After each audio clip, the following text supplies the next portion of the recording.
The IWI Masada. What can I tell you guys about this gun that you don't already know? Well, if you're anything like me, everything, because I didn't know that this gun existed until I saw somebody shooting it. So IWI, minus maybe one exception, isn't really known for making pistols. They are known for making really awesome rifles. So when I saw this gun, it was kind of like it's kind of strange. So for a price point right around 450 bucks, which unfortunately is cheaper than most Glocks nowadays, let's see what we get. Zipper pull manual. Looks like a warranty registration card. Different size back straps. Let's see if these are labeled. Yep, large. And I guess this is going to be a small. And I was correct. One mag.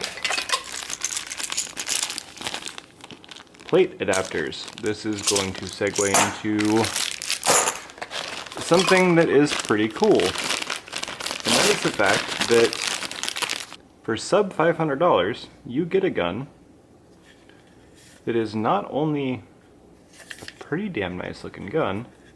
I will say that this gun isn't really winning any beauty contests. However, you know, neither is a Glock. Something about this gun is oddly striking, I guess. So, ambi mag release and ambi slide stop. We have a paddle style safety. And really quickly, one of the things that someone warned me about was, oh man, those triggers are horrible. Check with me, we're clear. Is the trigger. But I have to say, it stacks really evenly, really consistently, and really smoothly through the entire travel. I would liken it to maybe a Glock, however it doesn't really stage the way that a Glock does. There's no wall. It's just a very smooth, it kind of feels like a car, PM9.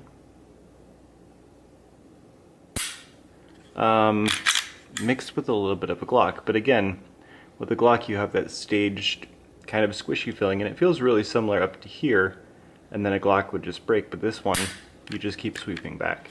So it's a very double action feeling trigger, and it's something that I could actually see shooting relatively well, because it's going to surprise you.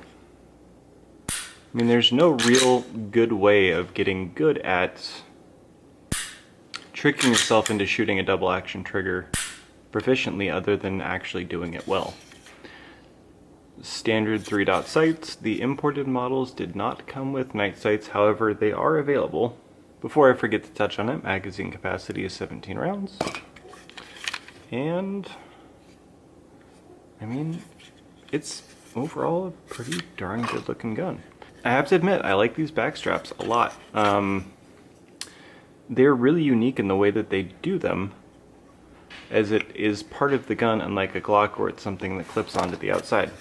So, me having bigger hands, change out this back strap. No, hang on. In a fun twist of irony, I had to use a Glock tool to get that out. Okay, so our pin is out, and the back strap, okay, just comes out like that. Interesting. It might not be intentional, but this cutout right here actually looks like it would be good storage for a 2032 if you did run an RMR on here. So in hand, I have to tell you, this gun feels really good.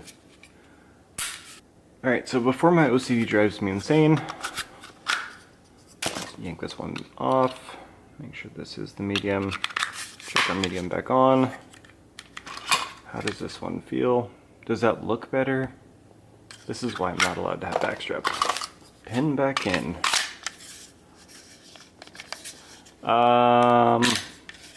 So sub $500 gun that feels and shoots really well, that you can put a plate on, and it comes with plates and screws and options for a ton of different, whether you're running, so this one's for a Delta Point, this one is for a Venom, that one's for a Romeo, this one probably looks familiar, and of course this is for the RMR. Really quick, let's take it down and make sure there isn't spaghetti or something weird inside. Do we have to pull the trigger? Uh-oh. Some of you guys might hate this. So very Glock-like on the rails. Just two little blips. So overall, interior, it looks, I don't know, it looks like a striker-fired gun. So we do have a striker block, a single captive going back to the OG days of Glock, recoil spring. Weird. So speaking of OG days, and current actually, octagonal rifling.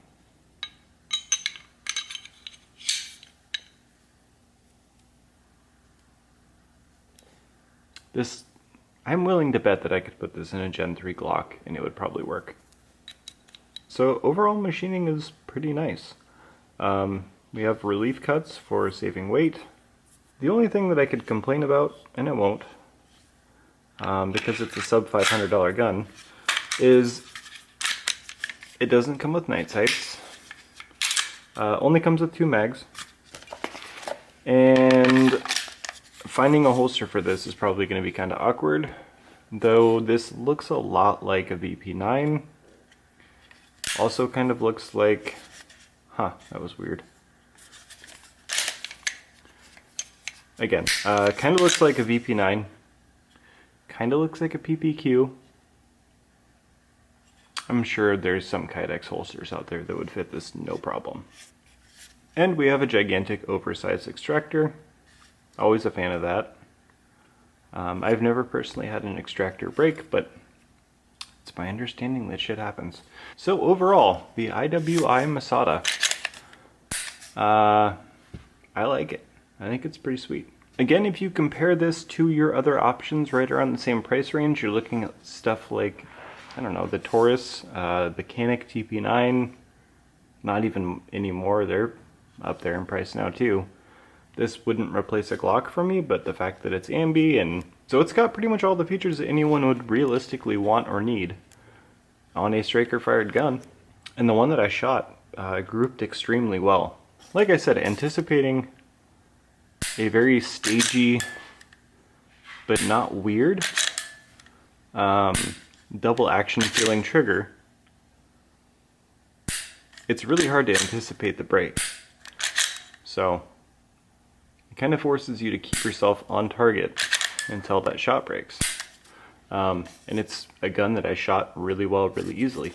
Another thing that's worth mentioning is the bore axis. They did a pretty darn good job of undercutting this basically as far as they could.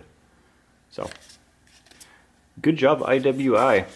With all things considered, I'd probably give this a 7.5, maybe 8 out of 10. In my opinion, this beats the VP9. Sorry, not sorry. Not really a fan of the VP9. So that is the IWI Masada. I will probably take this out to the range tomorrow and we'll see how everything works, but the one that I shot ran completely flawlessly. So there it is.